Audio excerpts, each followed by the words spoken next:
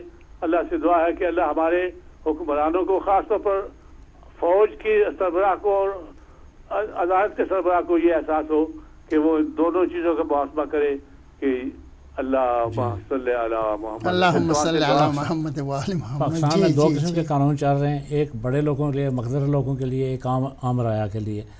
اور ہم دکھ کی بات یہ ہے کہ ہم پاکستان کی حفاظت اپنوں سے بھی کر رہے ہیں اور پھر اس میں اپنے دشمن نکلتے ہیں, اور باہر کی تو سلسلہ الگ رہا.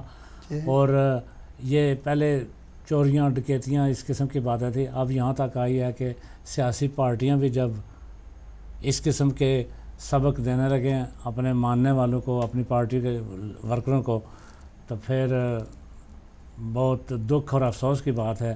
اللہ تعالیٰ ہی پاکستان کی حفاظت فرمائے. ہم چاروں طرف سے اپنوں میں گرے ہوئے ہیں. دشمنوں میں گرے ہوتے تو شاید اس کا کوئی نہ کوئی حل نکال لیتے. اپنوں میں گرنے سے اور بھی مسائل بہت بڑھ ہی جاتے ہیں نا شاہ صاحب. ایک آدمی اگر گھر کا سربراہ ہو، اگر اس کو گھر کے مسائل حل کرنے کے لیے وقت ملے، سوچے، وہ کر کے اس کو آگے مسائل دور کرنے کی کوشش کر سکتا ہے. لیکن اگر اس کو باہر سے بھی مسائل ہے تو ہمارے فوج کا ساتھ آج یہی حالات ہے نا. طیب بھائی، میں ایک بات آپ سے عرض کرنا چاہوں گا جو میرے دل میں بڑی انگڑیاں لے رہی ہے. میں بات کہنا ڈرتا نہیں ہوں کہ میاں نواز شریف صاحب پاکستان کے وزیر اعظم ہیں. اس دفعہ الیکشن کے ہوئے 2-2.5 سال 3 سال گزرنے کو ہیں، 3 سال ہونے کو ہیں. میاں صاحب پچھلے 2-3 مہینوں سے بالکل جیسے ہونٹ بنچے ہوئے، تھوڑی آگے کو نکلی ہوئی، ماتھے پہ شکنے، گال پہ شکن، اور کبھی خوش نظر نہیں آئے. آخر کیا وجہ ہے؟ ایک وزیر اعظم اگر پاکستان کا خوش نہیں ہے تو عام آدمی کی کیا حالت ہوگی؟ میاں صاحب پر کوئی ضمیر کا بوجھ ہے، میاں صاحب پر کوئی جرم کا بوجھ ہے، میاں صاحب پر کوئی قانون کا بوجھ ہے، میاں صاحب کا آنے والے حالات کا انہیں اندازہ ہے. آخر کیا وجہ ہے کہ میاں صاحب سوائے اس کے کہ آج انہوں نے جو بیان دیا ہے، اور جو گئے تھے دورے پر تو وہاں سڑکیں اور ایئرپورٹ بانٹتے جاتے تھے جیسے بچوں کو ٹرافیاں دیتے ہیں، وہاں انہوں نے کیا ہے. اس کے علاوہ میں نے کبھی میاں صاحب کو خوش نہیں دیکھا. آخر کیا وجہ ہے؟ اگر میاں صاحب قانون کو لاگو ہونے دیں عوام پر، جس طرح وہ عام آدمی پر ہوتا ہے اسی طرح بڑے لوگوں پہ بھی ہونا چاہیے، تو پھر یقیناً وہ کسی حد تک پہنچ جائیں گے. اور آخر ورنہ ہم سمجھتے ہیں کہ دال میں کچھ کالا ہے. وہ ان کی یہ ماتھے پہ شکنے اور اس گمبھیرتا اور اس قسم کا غصہ اور جیسے وہ محاذ پہ لڑ رہے ہیں، یہ آخر یہ کیوں ہے؟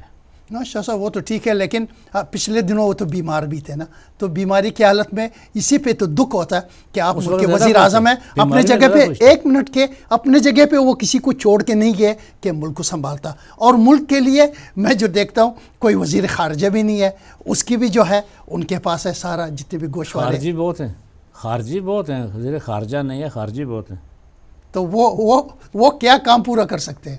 وہ تو صرف اس کو ڈیفینڈ کرنے والی وہی باتیں کرتے ہیں. تو ہم تو چاہتے ہیں کہ حالات اچھے ہو، ملک کے حالات اچھے ہو، لیڈر اچھے ہو، پاکستان میں قانون کی بالادستی ہو، لوگوں کے ساتھ جو زیادتیاں ہو رہی، جو ظلم ہو رہا ہے. شاہ صاحب پاکستان میں آج پتہ ہے کتنی سب سے بڑی یہ 2 مسئلے، دہشت گردی کا اور مہنگائی کا. کتنی مہنگائی ہے نا، تو غریبوں کے لیے اوپر کیا گزرتا ہوگا؟ تو اس سے جرم بڑھ ہی جاتا ہے نا. روز روز مہنگائی ہو تو اور آمدن کم ہو تو لوگ کھانے پینے کے تھے کب تک وہ ایسے گزارا کر سکتے ہیں یا وہ زندہ رہ سکتے ہیں؟ پاکستان کے لوگ لوہے کے ہیں، انہیں کوئی اثر نہیں ہوتا. آپ دیکھیے آزاد کشمیر کے الیکشن ہوئے ہیں، سب کچھ ہونے کے باوجود اس قسم کے وہاں انہوں نے سیٹیں جیتی ہیں، وہ اپنی حکومت بنا کے. میں کسی پارٹی کا حامی نہیں ہوں لیکن فیئر الیکشن کا حامی ہوں. بالکل فیئر الیکشن کے ہوئے ہیں. تو پاکستان کی عوام ہی کچھ اس قسم کی ہے کہ وہ میرا خیال ہے وہ انہیں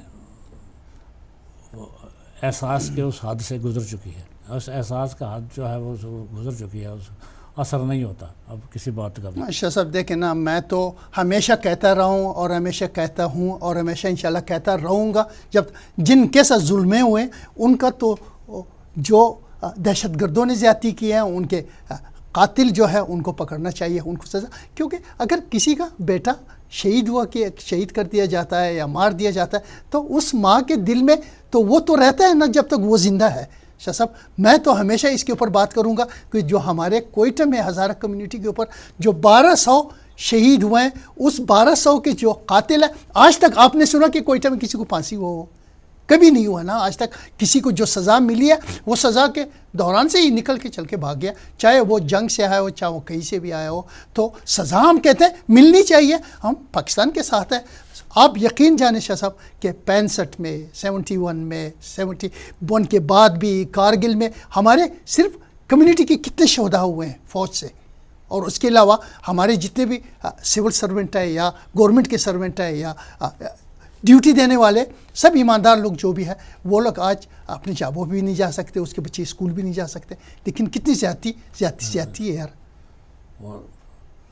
بات تو غصہ تو آتا ہے بات کرتے ہوئے، بات بڑھانے کے لیے، لیکن پھر بھی ہم اپنے آپ کو پاکستانی کہتے ہیں نا، اور ہم پاکستان کے ایماندار ہیں. تو مومنین، ہم اس صدائے ہزارہ پروگرام میں کیا کرے، پاکستان کے لیڈروں کی یہی دعائی کرتے ہیں کہ اللہ تعالیٰ ان کو جو ہے ہدایت دے اور وہ جو ہے اس طرح سے کرے کوئی کام جو ملک کے فیور میں ہو، جو عوام کے فیور میں ہو، جو غریبوں کے فیور میں ہو۔ شاہ صاحب آپ کیا کہتے ہیں اس کے بارے میں؟ ٹھیک ہے جی سب سے بڑھ کر یہ پاکستان کا سب سے بڑا مسئلہ دہشت گردی اور دہشت گردی، مہنگائی شاہ صاحب، یار مہنگائی بھی تو دہشت گردی ہے نا۔ یہ دہشت گردی کے ساتھ ساتھ یہ ہے کہ قانون کا ہر کسی پر اطلاق نہ ہونا۔